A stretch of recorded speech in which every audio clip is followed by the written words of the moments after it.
आज हम मीका के 5वें अध्याय में जाएंगे। पुराने नियम के अंदर मीका का किताब है। Today we are going to look at the book of Mika, 5वें अध्याय और उसके दूसरे आयत से 5वें आयत के पहले भाग तक, from verse 2 to the first part of verse 5। अगर आप सब लोगों के पास नोट लेने के लिए पेपर है, ठीक है। अगर किसी के पास नहीं है तो बताइएगा, we can provide a paper. Okay, so आज के प्रचार का विषय है यीशु हमारा मसीहा। This morning the title of my message is Jesus our messiah. यीशु हमारा मसीहा। Now I have heard stories of how poor people make themselves rich। मैंने बहुत से कहानियां देखी है, सुनी है। गरीब लोग बड़े अमीर हुए। I have heard stories how rich people help poor people to become rich। मैंने ऐसी भी कहानियां सुनी है जब अमीर लोग गरीबों की मदद करते ताकि वो भी अमीर हो। But can you tell me a story where a rich man makes himself poor so that poor people can become rich? लेकिन कभी क्या आपने ऐसी कहानी सुनी है जब एक बेहद अमीर आदमी अपने आप को बेहद गरीब बना देता है ताकि गरीब लोग उसके कारण अमीर हो सके? ऐसी कहानियां अगर होंगी तो भी बहुत ज्यादा नहीं होंगी। Such stories, even if they exist, they are not many, they are very rare. But I will tell you such a story today. ऐसी एक कहानी आज मैं आपको बताने वाला हूँ। So today we are going to read from the book of Micah। आज हम मीका के किताब से हम पढ़ेंगे। Micah was a prophet from the southern kingdom of Israel। Mika जो है वो एक भविष्यवक्ता था जो इज़राइल के दक्षिणी राज्य में रहता था। अगर आपको इतिहास मालूम होगा तो सुलेमान राजा के मृत्यु के बाद इज़राइल का देश दो हिस्सों में बंट गया था। After the death of king Solomon, the kingdom of Israel was split into two, the northern and the southern kingdom। उत्तरी राज्य और दक्षिणी राज्य। The capital of the northern kingdom was Samaria। उत्तरी राज्य का जो राजधानी था वो था सामरिया। And the capital of the southern kingdom was Jerusalem। और दक्षिणी राज्य का राजधानी था यरूशलेम। And Micah prophesies against both these cities because they represented their kingdoms। और मीका अपने भविष्यवाणी के अंदर वो भविष्यवाणी करता है इन दोनों शहरों के खिलाफ, क्योंकि वो अपने अपने राज्यों का प्रतिनिधित्व करते हैं। ये समझो इस तरह है कि भारत देश के पापों के लिए दिल्ली के खिलाफ बोलना। It is like speaking against Delhi for the sins of the nation of India.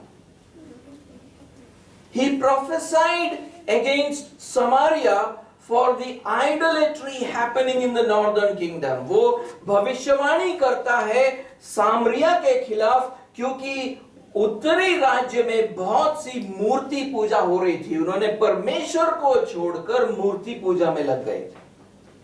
He also prophesied against Jerusalem for the social injustice happening in the southern kingdom।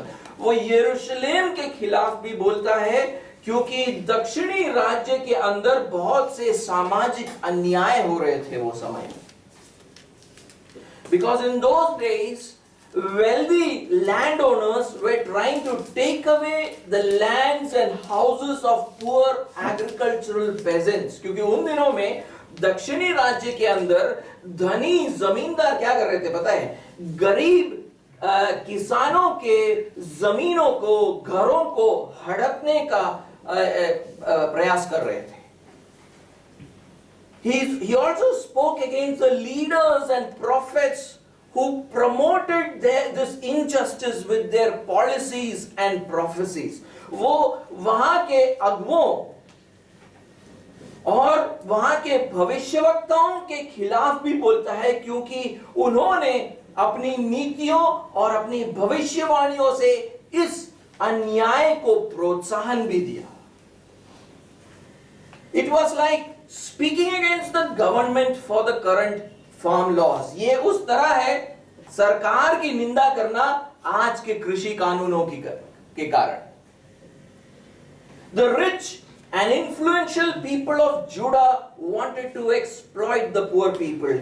यहूदा या दक्षिणी राज्य के धनी प्रभावी लोग गरीब लोगों का शोषण करना चाहते थे। उनके जमीनों को, उनके घरों को वो ले लेना चाहते थे।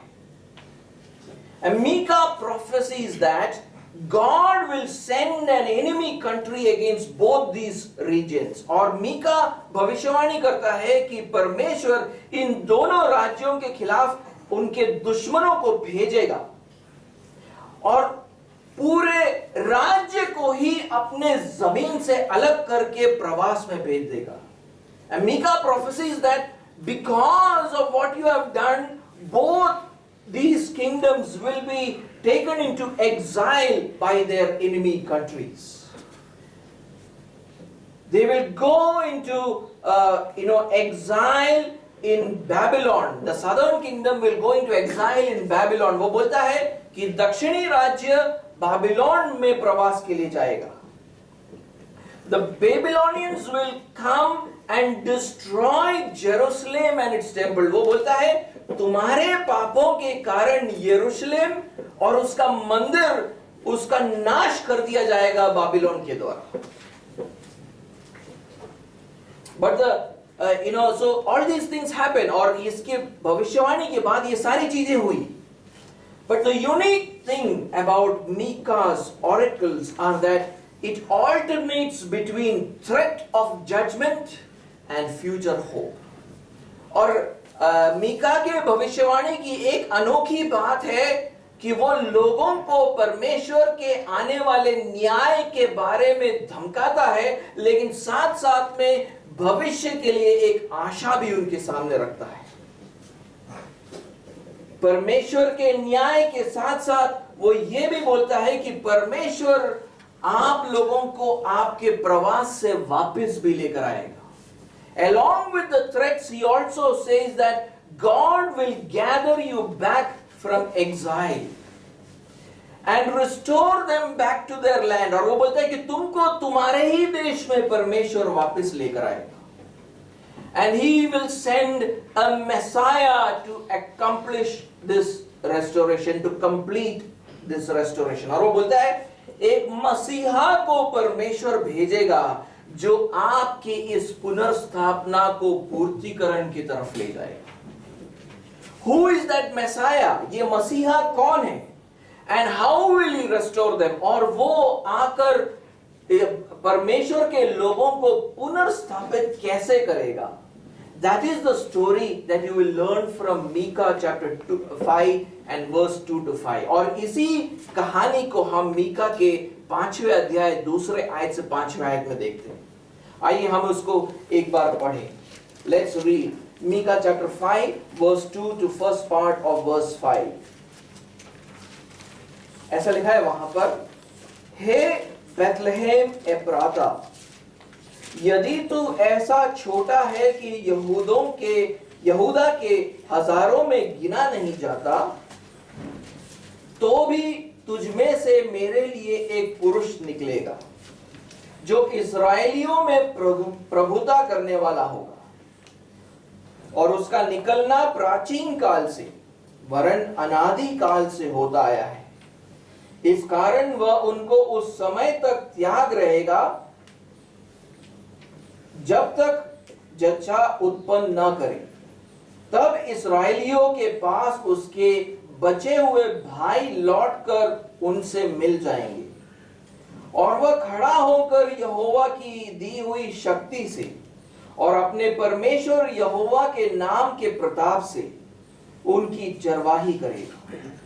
वे सुरक्षित रहेंगे क्योंकि अब वह पृथ्वी की छोर तक महान ठहरेगा। वह शांति का मूल होगा। It says in English, but you, O Bethlehem Ephrathah, who are too little to be among the clans of Judah, from you shall come forth for me one who is to be ruler in Israel, whose coming forth is from of old, from ancient days. Therefore he shall give them up until the time when she who is in labor has given birth. Then the rest of his brothers shall return to the people of Israel. And he shall stand and shepherd his flock in the strength of the Lord, in the majesty of the name of the Lord his God. And they shall dwell secure, for now he shall be great to the ends of the earth, and he shall be their peace. दूसरे आयत के अंदर in verse 2, God speaks to a small town, to Bethlehem. दूसरे आयत के अंदर परमेश्वर एक छोटे नगर से बात कर रहा है। उस नगर का नाम है Bethlehem. Ephrathah is probably an alternate name for Bethlehem. वहां पर जो एप्राता लिखा गया है वो बेथलेहेम के लिए एक दूसरा नाम था। It was situated in the region of Judah, the southern kingdom of Israel. और वो इज़राइल के दक्षिणी राज्य यहूदा में स्थित था ये नगर।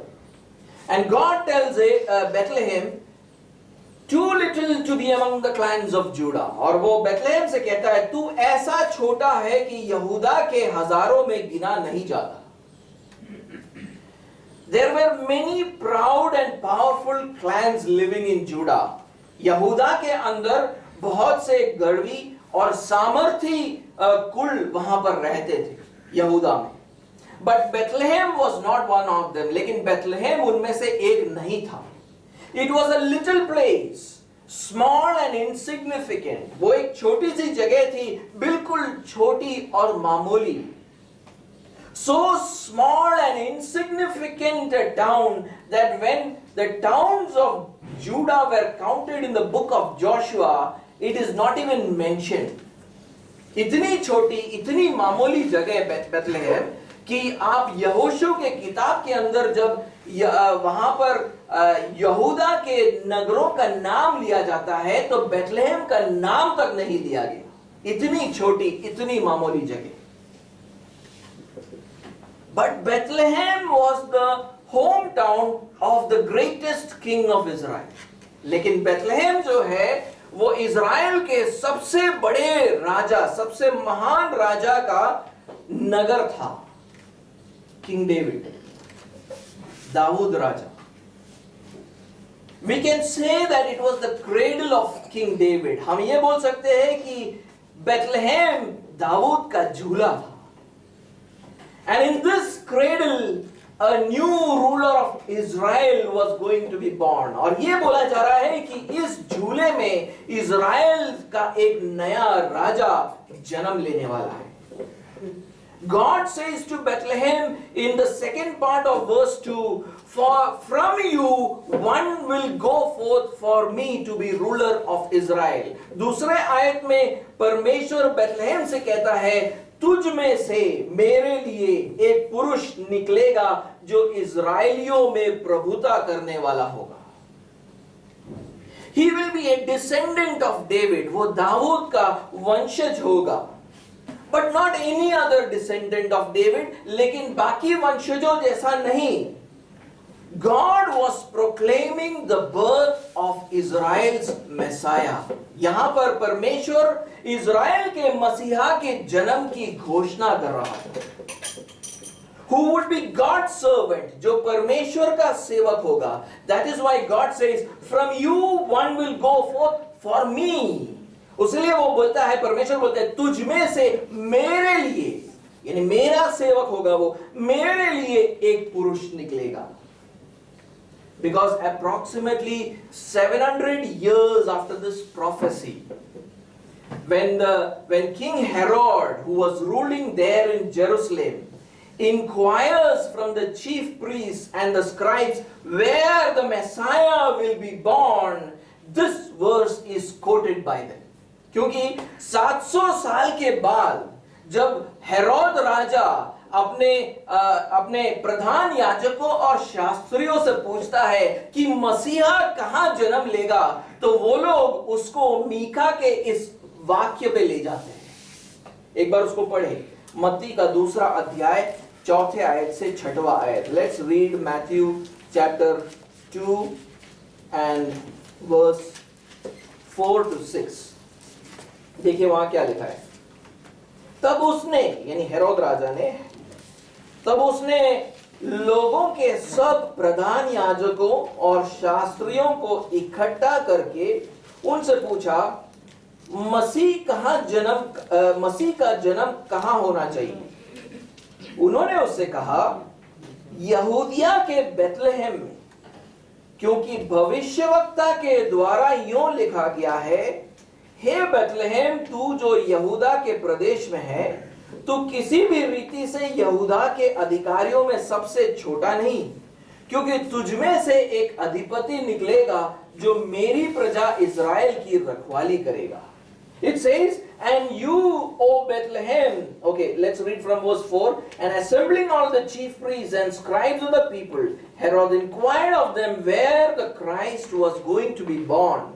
They told him, in Bethlehem of Judea, for so it is written by the prophet, and you, O Bethlehem, in the land of Judah, are by no means least among the rulers of Judah.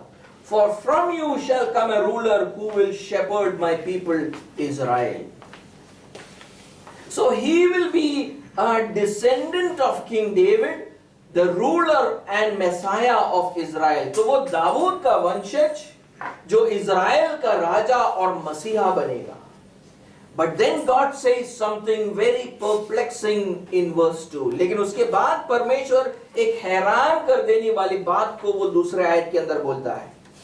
He says, his goings forth are from long ago, from the days of eternity. लेकिन फिर वो परमेश्वर बोलते हैं उसका निकलना प्राचीन काल से, वरन अनादि काल से होता आया है। Although he was going to be born in Bethlehem, that was not his place of origin. ये मसीहा जो आएगा उसका जन्म तो बेथलेहेम में होता है, लेकिन उसकी उत्पत्ति वहां से नहीं थी। उसकी उत्पत्ति वहां से नहीं थी। He originated from long ago. उसकी उत्पत्ति प्राचीन काल से है। कितना प्राचीन? How long? It says from the days of eternity. वो ऐसा बोला जाता है कि अनादि काल से या अनंतता से। लेकिन अनंतता में तो सिर्फ परमेश्वर था। There was only God in eternity. कोई मनुष्य अनंतता में नहीं था। There was no human being in eternity. What kind of a Messiah is this? ये कैसा मसीहा है जो अनंतता में था? Born in a remote town of Israel. Israel के एक छोटे से शहर में, नगर में जन्म लेने वाला। Yet somebody who existed in eternity with God. लेकिन फिर भी अनंतता में परमेश्वर के साथ भी था। ये कैसा मसीहा है? What kind of a Messiah is this? He is Jesus Christ. ये यीशु मसीह है। The Bible says in the Gospel of John chapter 1 that he was God's only begotten Son, who existed with God from all eternity.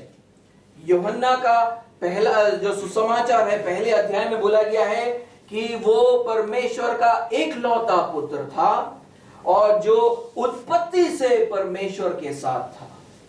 He is the eternal Son of God. ये परमेश्वर का अनंत पुत्र है। The Prince of Heaven, स्वर्ग का राजकुमार। The whole universe was his creation. सारी सृष्टि उसकी थी। But he took on a human form. लेकिन उसने एक मनुष्य का रूप धारण किया, अपनाया। Was born in Bethlehem. Bethlehem में जन्मा। In a small and insignificant town. एक छोटे और मामूली नगर में वो जन्म लेता है। The Bible says in the Gospel of Luke chapter 2 that when he was born, his parents were visiting Bethlehem to take part in a census.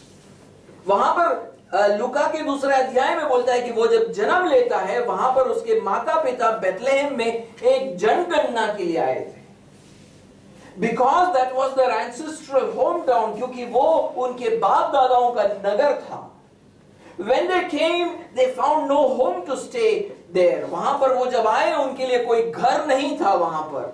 His mother wrapped him in cloths and laid him in a manger. वो जब जन्म लेता है, उसकी माँ उसको कपड़ों में लिपटाकर उसको चरनी में लेटाती है. A manger is an open trough or a box to hold fodder for the cattle. चरनी का मतलब है एक बक्से के समान एक चीज जिसके अंदर पशुओं को चारा डाला जाता है. तो चारा निकालकर परमेश्वर के अनंत पुत्र मसीहा को उसके अंदर डाला जाता है. So out of the manger the hay is taken away and the eternal Son of God is placed into the cradle.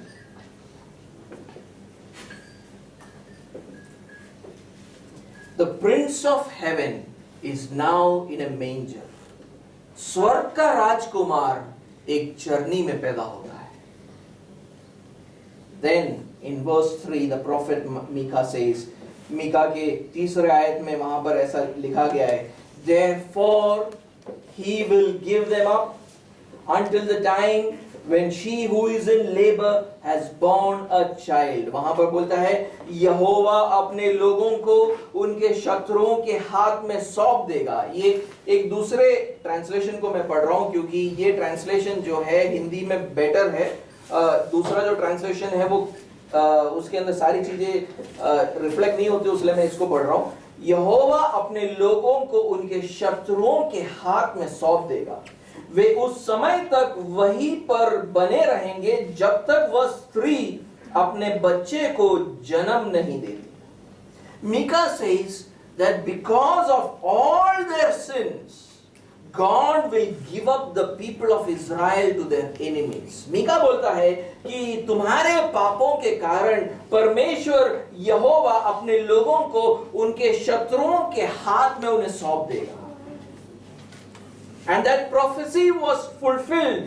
और ये भविष्यवाणी पूरी हुई when the northern kingdom was taken into exile by the Assyrians in 722 BC.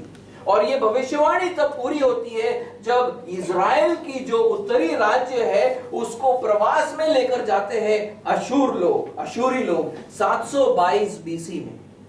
और फिर in 587 BC the southern kingdom was also taken into exile by the Babylonians. और 587 BC में जो दक्षिणी राज्य है उसको प्रवास में लेकर जाया जाता है बाबिलोनियंस के द्वारा. And Micah says that God will give them up until the time she who is in labor has born a child. और वो बोलता है परमेश्वर उनको अपने दुश्मनों के हाथ में तब तक देगा जब तक वह स्त्री अपने बच्चे को जन्म नहीं देती. Who is this child? ये बच्चा कौन है? The child is the coming Messiah who will be born in Bethlehem. ये बच्चा और कोई नहीं पर वो मसीहा है जो बेथलेहेम में जन्म लेने वाला था. But who is this woman? लेकिन ये स्त्री कौन है जो वहां पर इंग्लिश में ट्रांसलेशन में ऐसा लिखा है कि वो प्रसव की पीड़ा में थी. You know the English translation says that she is in labor. She is in labor. आप में से कोई बता सकता है कि स्त्री कौन है? Anybody, any guesses who this woman is? Sorry? नहीं, मरियम नहीं है. She is not Maryam or Elishaba or any woman. उसीलिए हम बोलते हैं बाइबल को उसके संदर्भ में पढ़ना जरूरी है. We need to understand it in its context. It is the people of Israel. और ये इज़राइल के लोगों के बारे में बात किया जाता है. It is talking about the people of Israel. The domination of their enemy countries over them is their labor pain. जो उनके दुश्मनों का उनके ऊपर जो दबदबा है वो उनके प्रसव की पीड़ा है, उनके प्रसव की पीड़ा है। एक बार इसको पढ़ते हैं, ठीक है, 4 अध्याय। आप बोलोगे कि पास्टर ने ऐसा कुछ भी बोल दिया।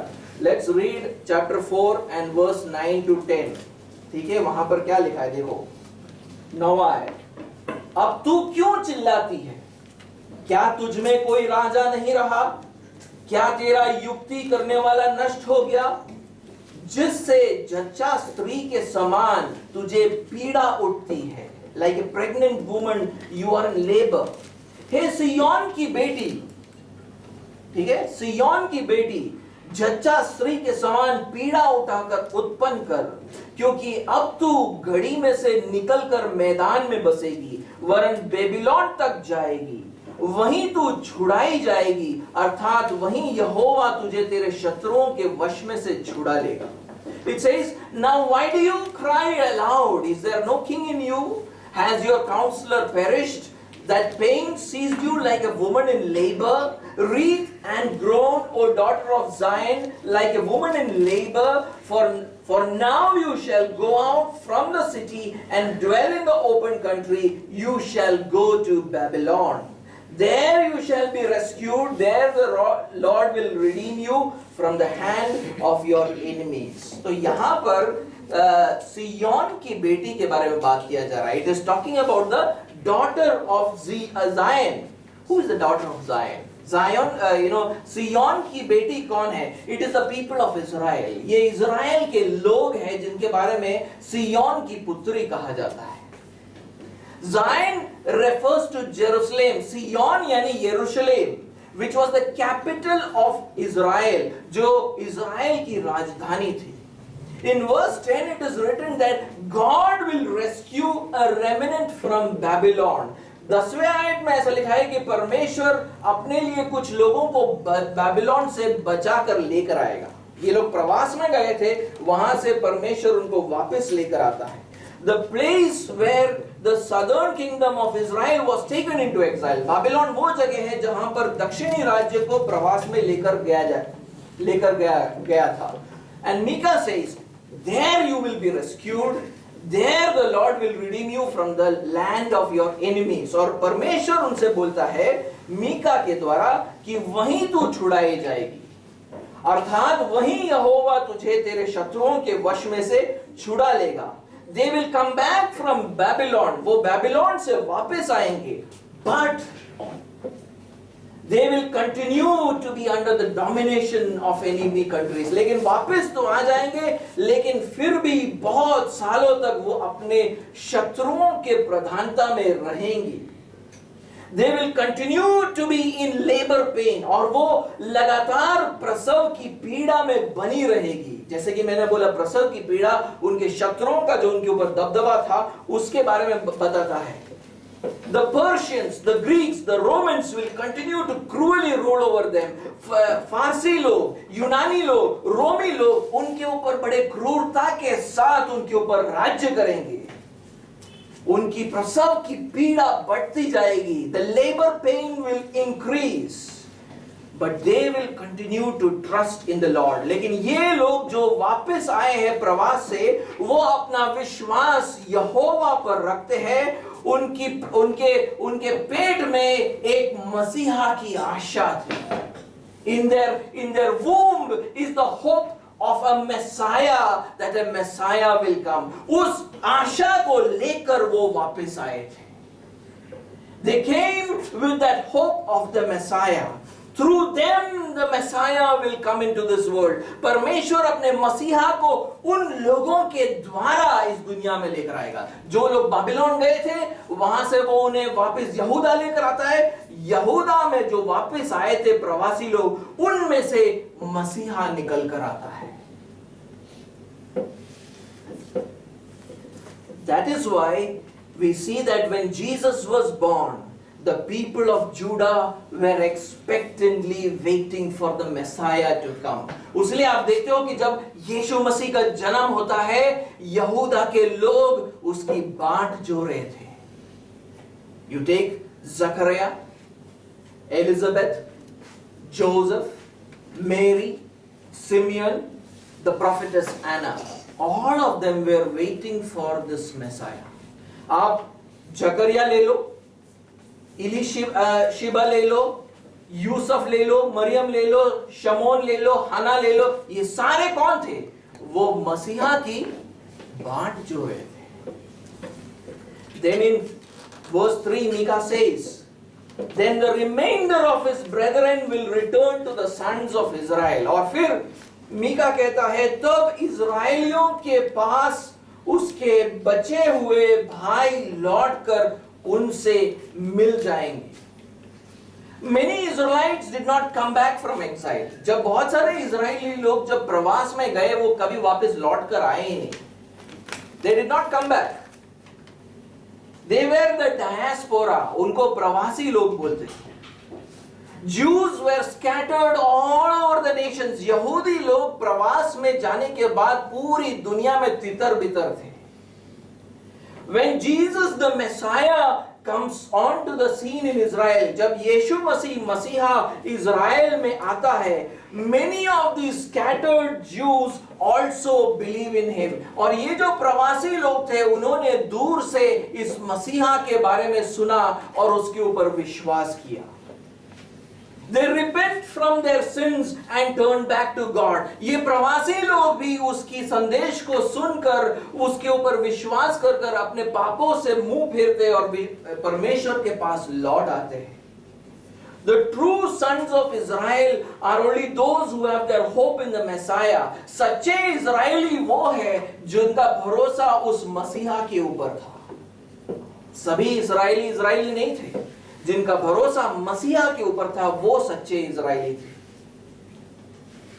That is why Micah says, the brethren of this new ruler of Israel will return to the sons of Israel. इसीलिए वो बोलता है तब इज़राइलियों के पास उसके बचे हुए भाई लौटकर उससे मिल जाएंगे। Through Jesus, God is gathering all his people who are scattered all across the world. यीशु मसीह मसीहा के द्वारा परमेश्वर अपने बच्चों को जो पूरे दुनिया में तितर बितर है वो उनको अपनी तरफ इकट्ठा कर रहा है। Not just Jews, सिर्फ यहूदी नहीं। Through Jesus, God is gathering people from every ethnicity. यीशु मसीह के द्वारा वो हर जाति से लोगों को अपने लिए खींच रहा है। He is our Messiah. वो हमारा मसीहा है। The people of Israel were sent into exile because of their rebellion from God. इज़राइलियों को प्रवास में इसलिए भेजा गया था क्योंकि उन्होंने परमेश्वर के खिलाफ बलवा किया था। They had sinned. उन्होंने पाप किया था। So the primary role of the Messiah was to rescue them from their sins. मसीहा का जो प्राथमिकता ये थी कि वो उनको उनके पापों से बचा ले। And when we believe in him, God forgives our sins. और जब हम उसके ऊपर विश्वास करते तो मसीहा आता है, वो उसके परमेश्वर के लोगों के लिए क्रूस पर अपनी जान देता है। जो उस पर विश्वास करते हैं उनको परमेश्वर उनके पापों को माफ करता है। He comes, dies on the cross for God's people, and those who believe in him, God forgives their sins. We are redeemed from sin. हमें पापों से छुटकारा मिलता है। And in this way, God is gathering his people from all across the world. और इस विश्वास के द्वारा परमेश्वर अपने बच्चों को पूरी दुनिया से इकट्ठा कर रहे हैं। If you believe that your sins have separated from you from God, अगर आप ये विश्वास करते हो कि आपके पापों के कारण आप परमेश्वर से दूर हो चुके हो, then by believing in Jesus, you can be restored back into the presence of God. यीशु मसीह के ऊपर विश्वास करने से आप परमेश्वर की उपस्थिति में पुनर्स्थापित हो जाते हो। Why are you waiting? किसके लिए आप इंतजार कर रहे हो? Turn from your sins and believe in Jesus Christ. अपने पापों से मुंह फेरो और यीशु मसीह के ऊपर विश्वास करो। वो आपका मसीहा है। He is your Messiah. Not only does he rescue from the captivity of sin, वो सिर्फ हमें पापों के दासत्व से नहीं बचाता है, but he is like a shepherd who meets all our needs. वो एक चरवाहे के समान है जो हमारे सारे जरूरतों को भी पूरा करता है. Micah says in verse 4, the first part, he will rise and shepherd his flock. वो मीका बोलता है कि वो खड़ा होकर उनकी चरवाही करेगा. In Mark chapter 6, when Jesus sees that people from many cities traveling on foot to be with him, मरकुस के 6वें अध्याय में जब यीशु मसीह बहुत से लोगों को, एक भीड़ को देखता है जो अलग अलग नगरों से पैदल चलकर उसके पास आ रहे हैं, Mark says that Jesus felt compassion for them. मरकुस बोलता है कि यीशु मसीह को उन पर तरस आया. Because they were like sheep without a shepherd. बोलता है क्योंकि वे उन भेड़ों के समान थे जिनका कोई रखवाला या चरवाहा नहीं था. एक बार हम मरकुस के 6वें अध्याय और 33 और 34 को हम पढ़ेंगे. Let's read Mark chapter 6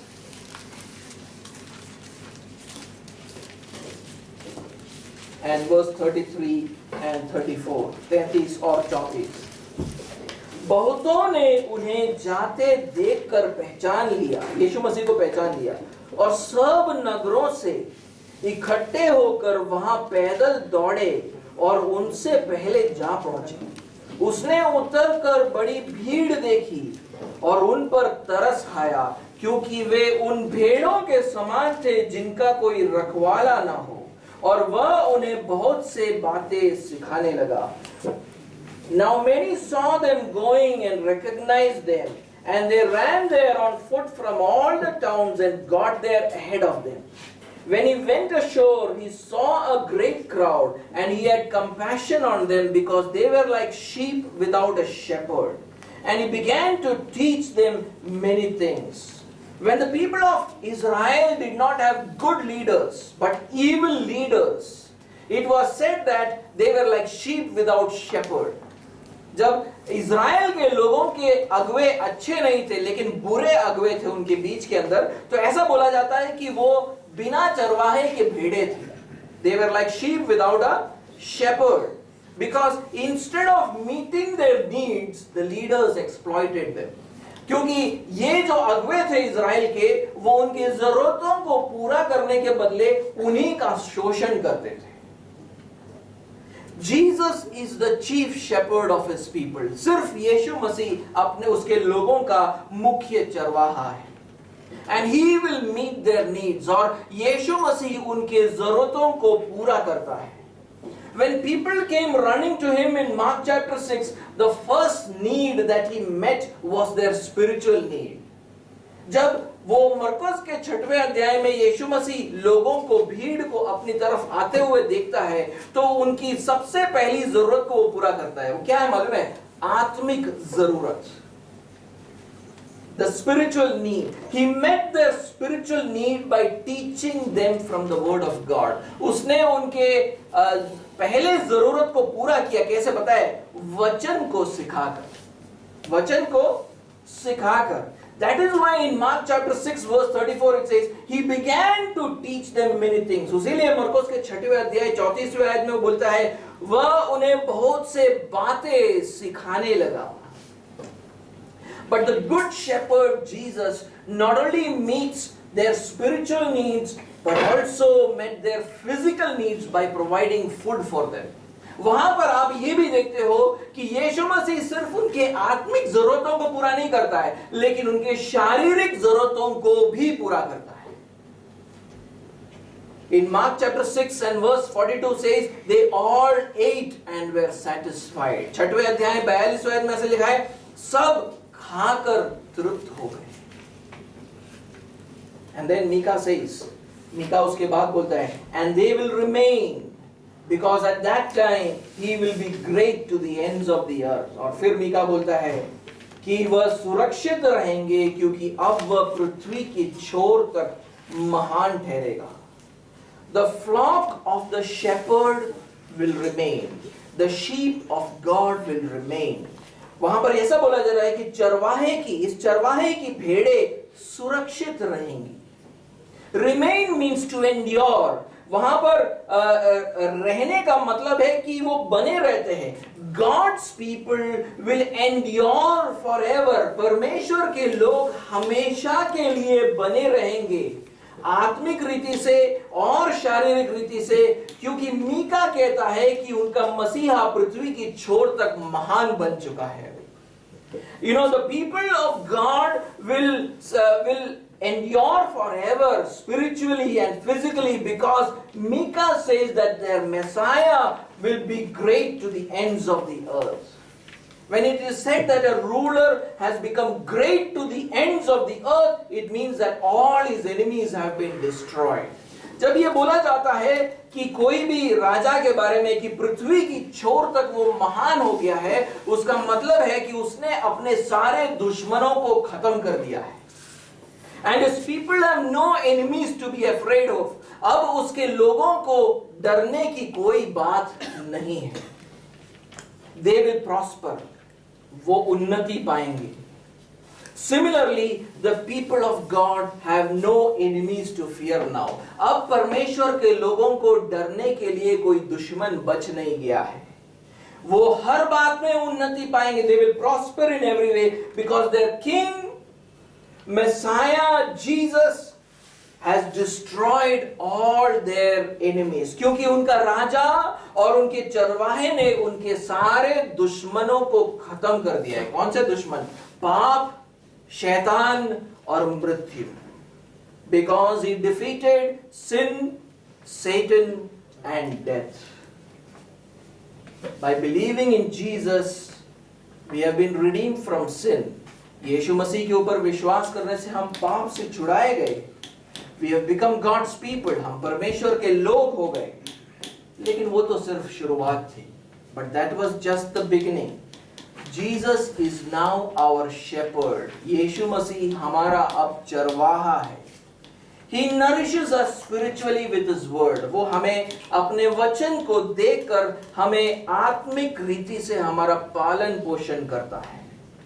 हमने मरकुस के 6वें अध्याय में उसको देखा। We saw that in Mark 6. Churches and families where the word of God is taught faithfully, it means that Jesus is in their midst. जिन कलीसियाओं में, जिन घरों में परमेश्वर के वचन को विश्वास योग्यता से सिखाया जाता है, उसका मतलब यह है कि यीशु मसीह उनका चरवाहा उनके बीच में है। वो अपने काम को कर रहा है। He is doing his job. Jesus is using pastors and parents to nourish the children of God. यीशु मसीह पासबानों का इस्तेमाल करता है। यीशु मसीह माँ बाप का इस्तेमाल करता है ताकि उसके बच्चे आत्मिक रीति से बढ़े, so that his children will grow, and be nourished. Jesus also provides for the physical needs of God's children. लेकिन यीशु मसीह सिर्फ आत्मिक रीति से नहीं, आपके शारीरिक जरूरतों को भी पूरा करता है। He will also rescue you from death. वो आपको मृत्यु से भी बचाएगा। आपके शरीर को कोई हानि नहीं पहुंचाने देगा। We will not receive death as a punishment for our sins. अब हमें पाप का दंड मृत्यु नहीं मिलेगा। We will endure when we are faced with sin and Satan and death. हमारा जब सामना पाप और शैतान और मृत्यु से होगा, हम उसके ऊपर विजय प्राप्त करेंगे, क्योंकि हमारे राजा यीशु मसीह ने उन सब चीजों के ऊपर विजय प्राप्त कर लिया। Because our King Jesus has defeated all our enemies on the cross. Jesus is both our shepherd and king. यीशु मसीह हमारा चरवाहा और राजा है। वो हमें हमारे जरूरतों को देता है एक चरवाहे के रूप में, और हमें एक राजा की तरह सुरक्षित रखता है। Like a shepherd, he fulfills our needs. Like a king, he protects us. Jesus is not only our shepherd and king, he is our God. यीशु मसीह सिर्फ हमारा चरवाहा और राजा ही नहीं, वो हमारा परमेश्वर है। चौथे आयत में in verse 4 Mika says, and he will arise and shepherd his flock in the strength of the Lord, in the majesty of the name of the Lord is God. वहां पर ऐसा लिखा हुआ है कि मीका कहता है वहां पर चौथे आयत में, और वह खड़ा होकर यहोवा की दी हुई शक्ति से और अपने परमेश्वर यहोवा के नाम के प्रताप से उनकी चरवाही करेगा, उनकी चरवाही करेगा। When Jesus came as a shepherd of his people, he shepherded them in such a way that his people saw the strength and majesty of God working through it. जब यीशु मसीह एक चरवाहा बनकर उनके बीच में आया, तो उनके लोगों ने देखा कि उसके कार्यों में वो परमेश्वर की शक्ति और प्रताप को देख पाते हैं। जब यीशु मसीह आया, हम देखते हैं, बाइबल को आप पढ़ के देखें, वहां पर हम यीशु मसीह के अंदर हम देखते हैं कि परमेश्वर की शक्ति और प्रताप उसमें दिखती है। In Mark 6, when he showed himself to be the shepherd of his people, मरकुस के 6वें अध्याय में वो जब बोलता है कि मैं चरवाहा हूं उन भेड़ों का जिनका कोई चरवाहा नहीं। We see that he fed 5,000 people with 5 loaves of bread and 2 fish. वहां पर हम देखते हैं कि उसने 5,000 लोगों को, 5,000 से अधिक, 5,000 से अधिक लोगों को उसने 5 रोटी और 2 मछली से उनको तृप्त किया।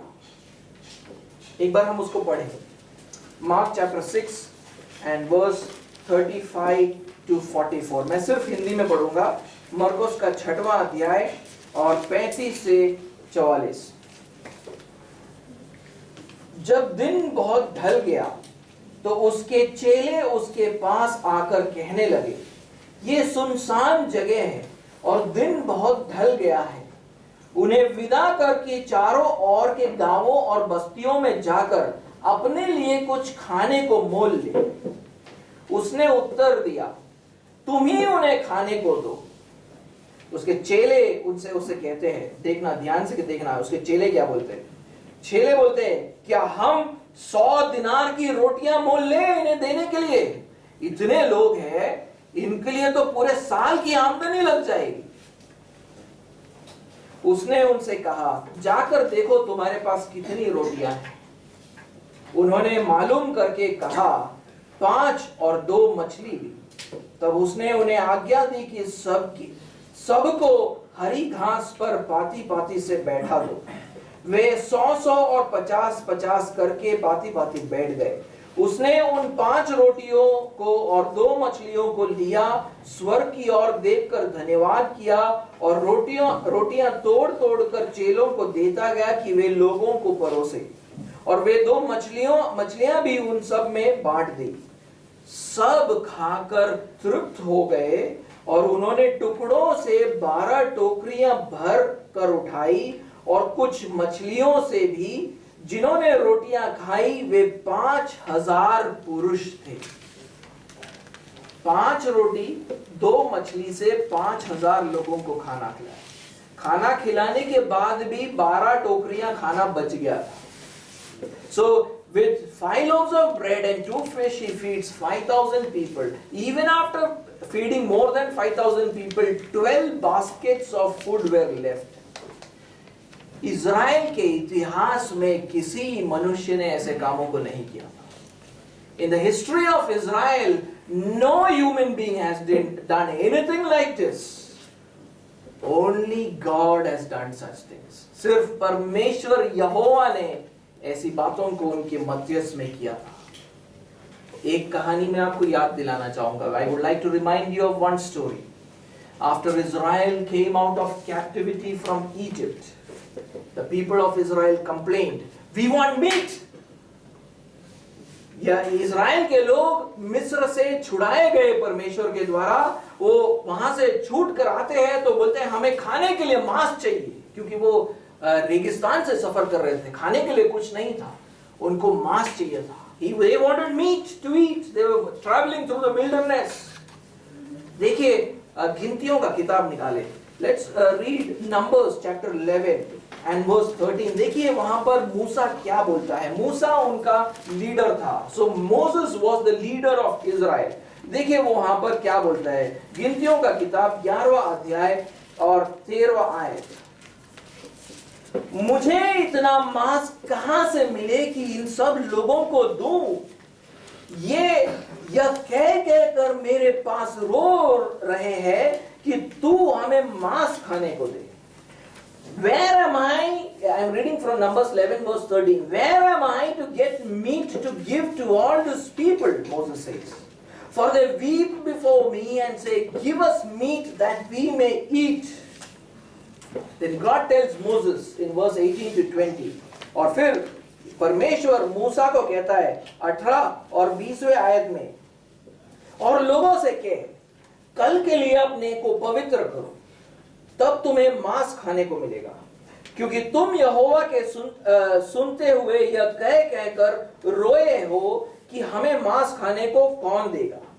हम मिस्र ही में भले थे, इसलिए यहोवा तुमको मांस खाने को देगा और तुम खाना. फिर तुम एक दिन या 2 या 5 या 10 या 20 दिन ही नहीं, परंतु महीने भर उसे खाते रहोगे, जब तक वह तुम्हारी नथनों से निकलने न लगे और तुम को उससे घृणा ना हो जाए. क्योंकि तुम लोगों ने यहोवा को जो तुम्हारे मध्य में है तुच्छ जाना है और उसके सामने यह कहकर रोए हो कि हमें मिस्र से क्यों निकाल आए. It says in verse 18 and 19, God tells Moses that you go and tell this to the people. Consecrate yourselves, for tomorrow you shall eat meat. For you have wept in the hearing of the Lord, saying, who will give us meat to eat? For it was better for us in Egypt. Therefore the Lord will give you meat, and you shall eat. You shall not eat just 1 day, or 2 days, or 5 days, or 10 days, or 20 days, but a whole month, until it comes out of your nostrils and become loathsome to you, because you have rejected the Lord who is among you, and have wept before him, saying, why did we come out of Egypt? So that is what is written there. And then, but like the disciples of Jesus, Moses cannot understand this. यीशु के चेलों की तरह मूसा को ये बात समझ नहीं आई.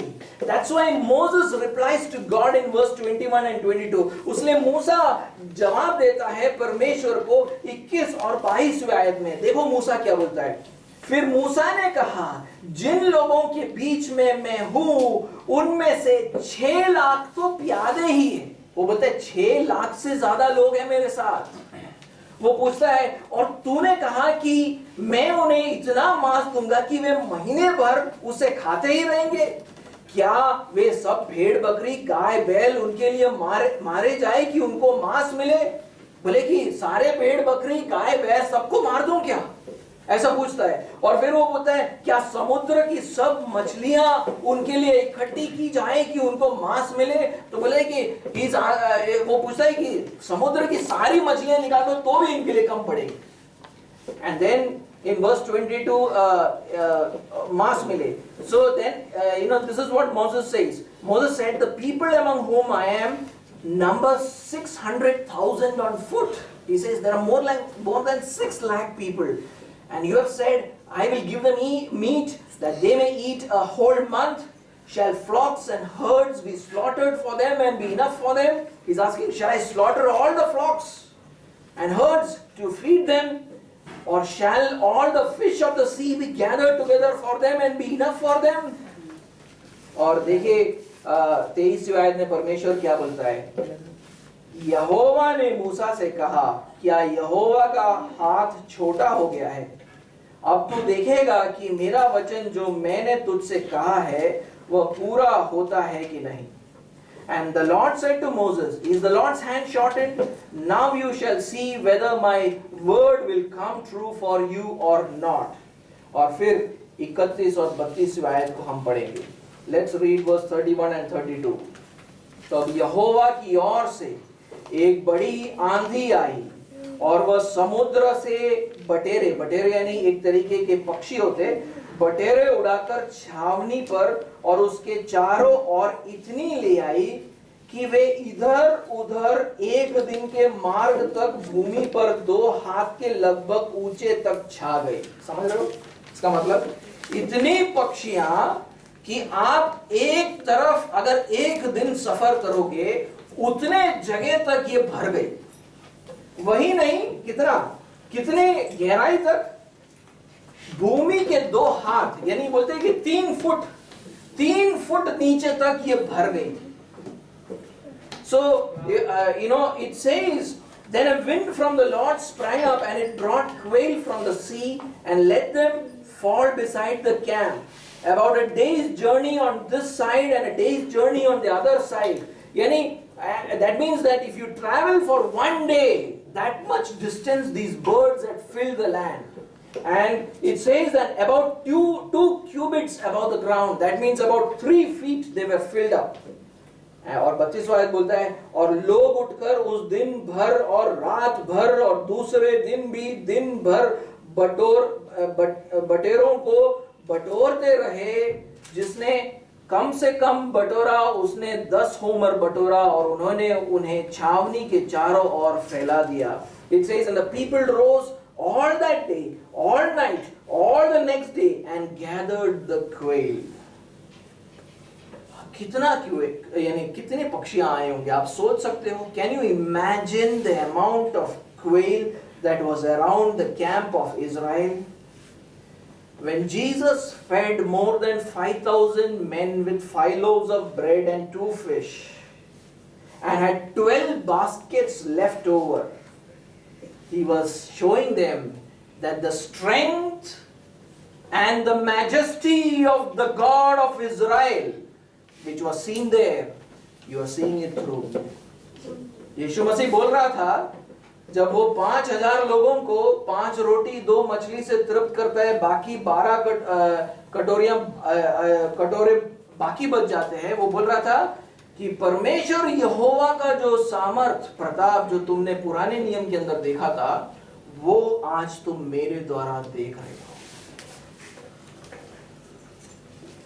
He is the Son of God. वो परमेश्वर का पुत्र है।